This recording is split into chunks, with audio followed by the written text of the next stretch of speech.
The blue folder had been lying to her for 11 years.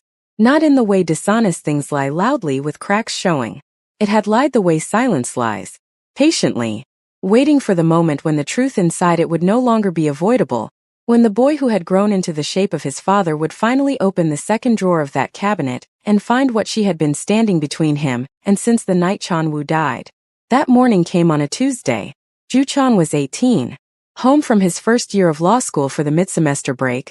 Quieter than he used to be in the way that serious study makes people quiet, not closed, just deeper. He had come back with sharper eyes and a way of pausing before he spoke that was so completely Chan-woo that Maureen sometimes had to look away. She was in the kitchen when she heard the cabinet drawer. She knew the sound. She had been hearing it in her sleep for 11 years, the particular slide and resistance of the second drawer, the one she had never encouraged him toward, the one she kept meaning to clear out and never did because clearing it out meant deciding what to do with what was inside it. She put down her mug, walked to the bedroom doorway. Ju-chan was sitting cross-legged on the floor exactly the way he had at age 6. Same position, same absorption, same complete stillness. Except now his legs were longer and the folder in his hands looked smaller and his face, when he looked up, was not a child's face anymore. He held the blue-tabbed folder open. His eyes found hers. Neither of them spoke for a long moment. "How long?" he said finally. Maureen leaned against the doorframe. "Since the beginning." He looked back at the document. She watched him read it the way she had read it 100 times. The tenancy agreement, Chan-woo's name only, the clause that made everything he had built at that door at age 7 technically legally fragile. "Andrew could have known this," Ju-chan said. Not accusatory. Precise. "No." She crossed her arms. "He didn't." Ju-chan closed the folder slowly, set it on the floor beside him, pressed one hand flat on the cover the way he used to press documents against Andrew's chest. Deliberate, final. "You let me stand at that door," he said. "Knowing." "Yes." "Why?" Maureen was quiet for a moment. She looked at her son. 18 years old, law school textbooks in his bag, his father's eyes asking her a question his father never got to ask.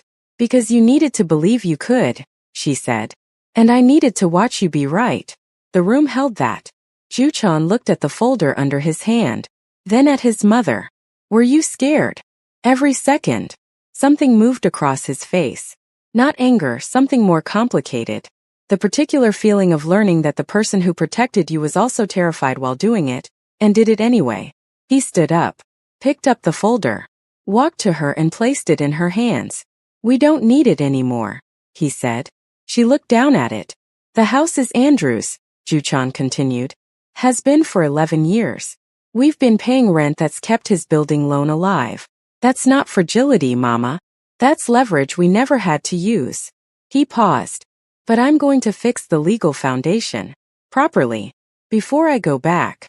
Maureen looked up at him. At the height of him now, the width of his shoulders, the jaw that was hers. "When did you become this?" she said softly. He almost smiled. "You know when." She did. She put the folder down on the cabinet top and opened her arms and he walked into them the way he always had, without embarrassment, without performance.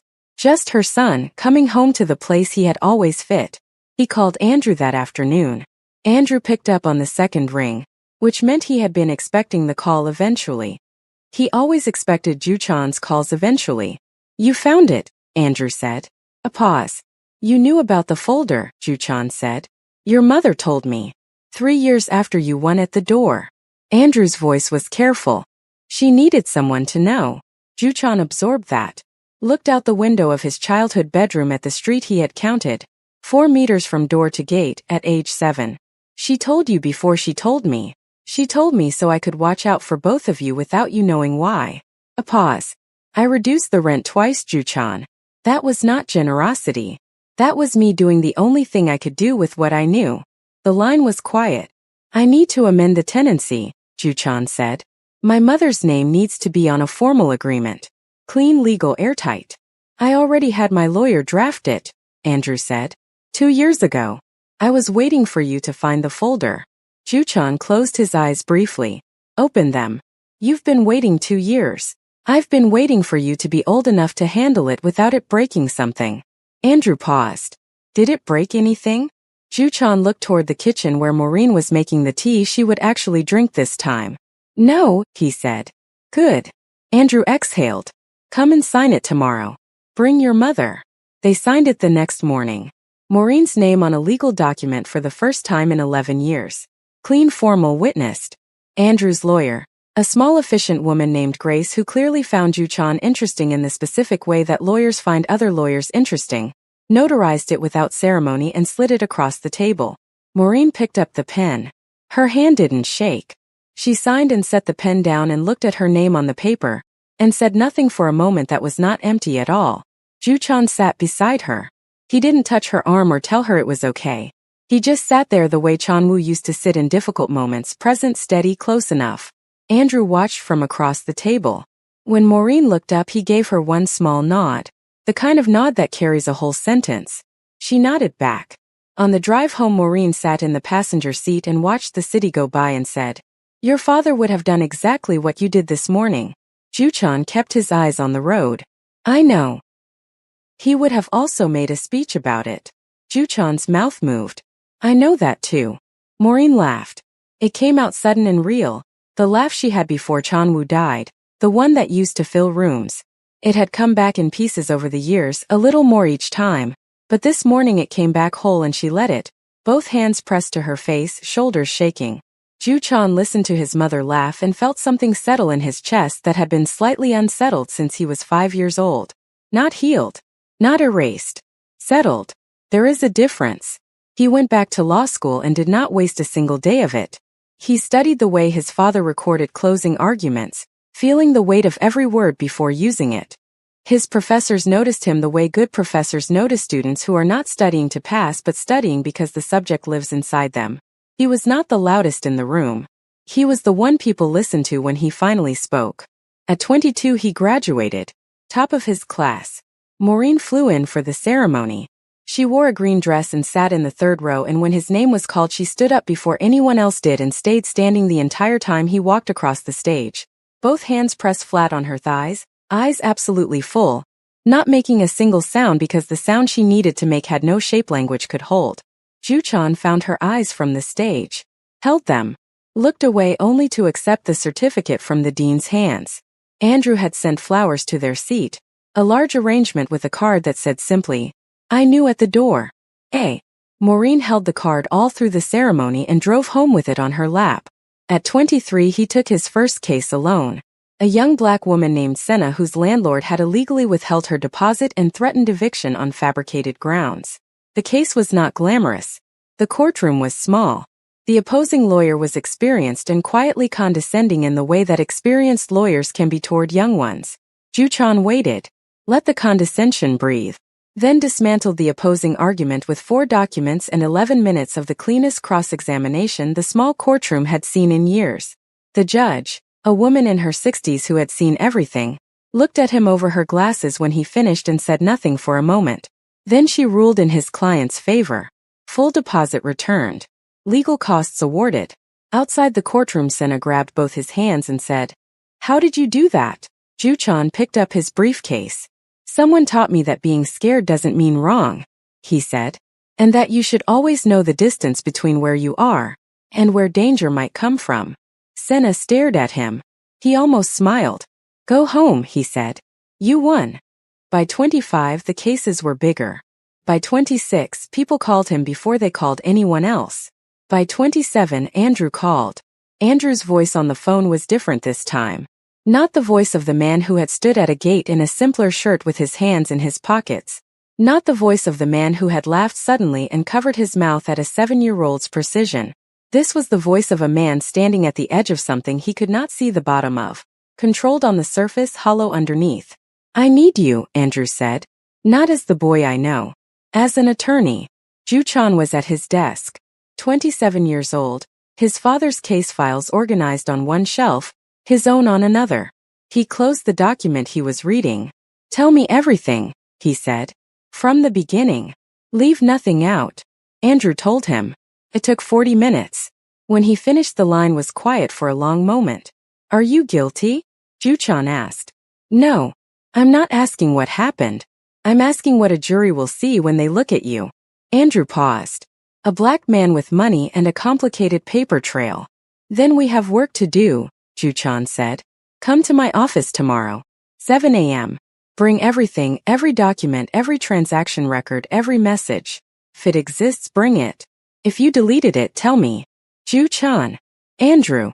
His voice was quiet, pulled back inside itself the way Chan-woo's had gone quiet before the greatest argument of his life. I have never lost a case I believed in. Do you understand what I'm telling you? A pause. Yes, Andrew said. Then come at 7. The case took 4 months to prepare. Ju-chan worked it the way his father had worked the hardest case of his career, without flinching, without shortcuts, without ever allowing himself the comfort of assumption.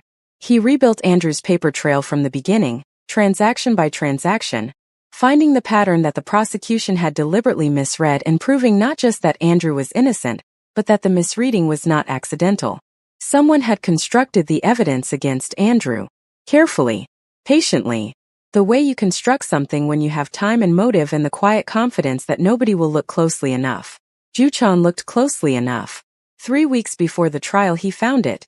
A document buried inside a financial record from 6 years prior. A name. Connection. A thread that, once pulled, unraveled the entire prosecution's architecture in a way that could not be explained away or recontextualized. He sat at his desk at 2 in the morning staring at it. Then he picked up his phone and called Andrew. Andrew picked up immediately. He had not been sleeping either. I found it, Ju-chan said. Silence. All of it? Andrew asked. Enough. Ju-chan leaned back in his chair. Andrew, who knew about your investment portfolio in 2019? A long pause. 3 people, Andrew said slowly. My accountant. My bank manager. He stopped. And, Ju-chan said. Andrew's voice dropped. And the man who sold me your mother's house. The line went absolutely still. The original owner, Ju-chan said. Yes. Ju-chan closed his eyes for 3 seconds. Opened them. He built this case against you, Ju-chan said. Because you amended the tenancy agreement. Because you protected my mother. Because he lost leverage over that property when you stopped being the landlord he expected you to be. He paused. This was never about your finances, Mr. Andrew. It was about that house. It was about us. Andrew said nothing for a long time. When he spoke, his voice was thick. Ju-chan. Don't. Ju-chan stood up. Walked to his window. The city below was quiet and lit and indifferent. You protected my mother for 11 years. You reduced the rent. You waited 2 years with a signed document so I could find the folder myself. He pressed his hand flat against the glass. I will walk into that courtroom and I will end this. That is not a promise.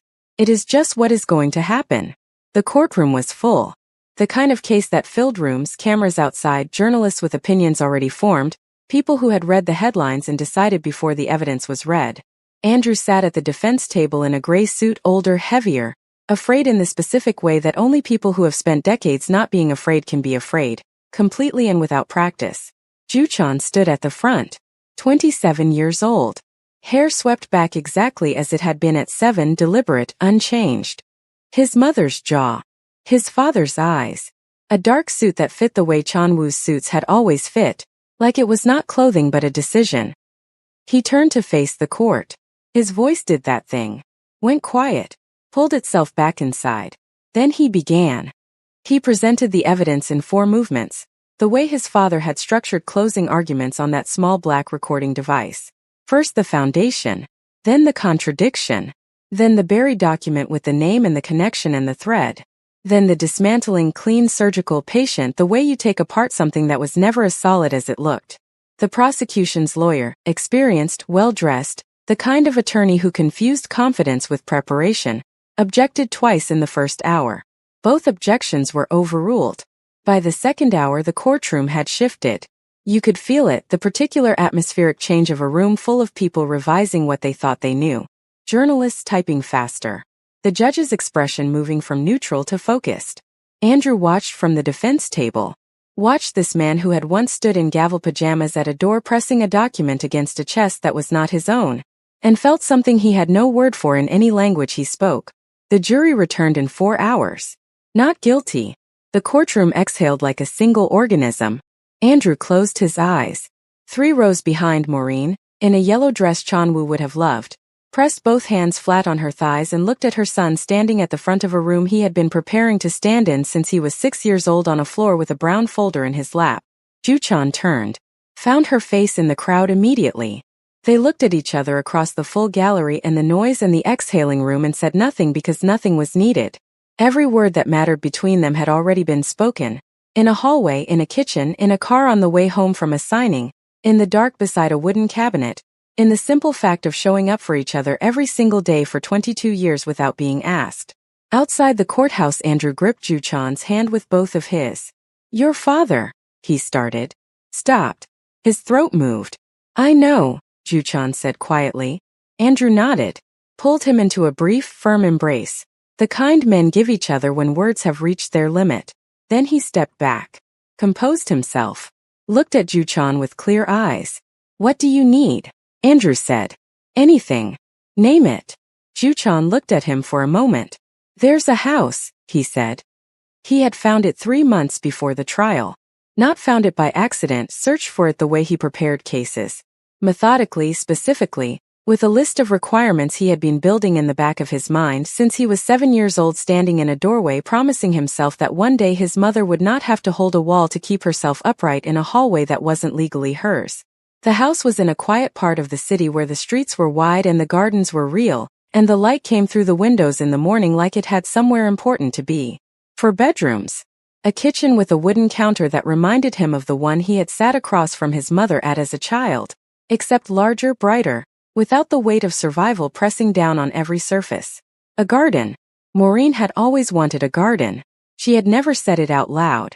But he had watched her, over the years, pause at other people's gardens the way you pause at something you have given up wanting. A half-second of stillness. Then moving on. He had noticed every time. He bought the house on a Thursday morning. Paid in full. Drove to the house they had rented from Andrew for 22 years, and knocked on the door of the home he had defended at age 7 in gavel pajamas and bare feet. Maureen opened the door.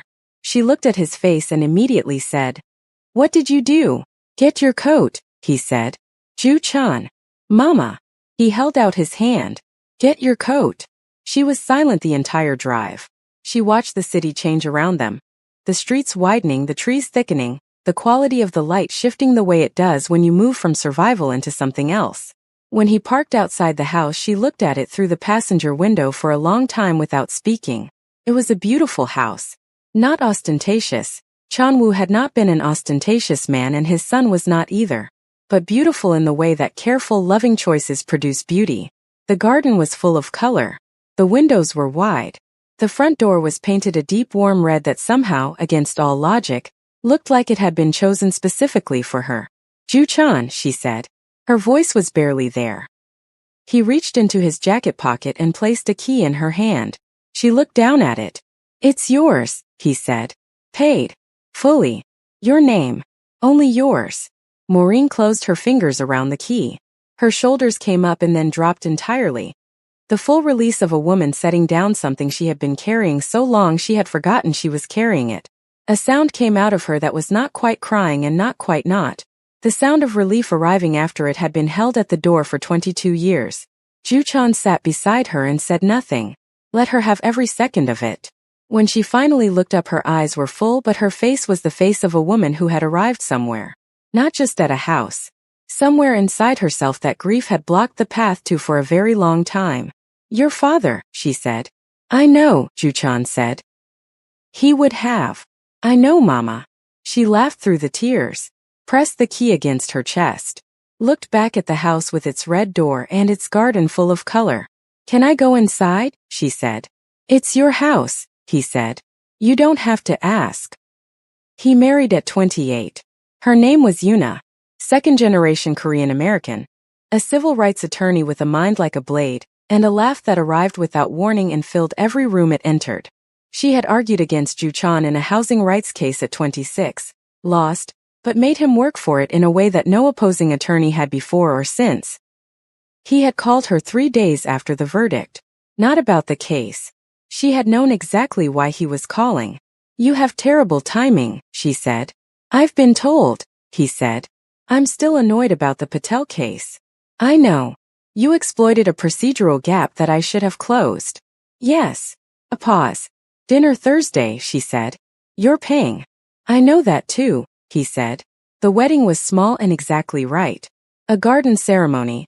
Maureen had insisted on a garden and nobody argued with her about anything ever.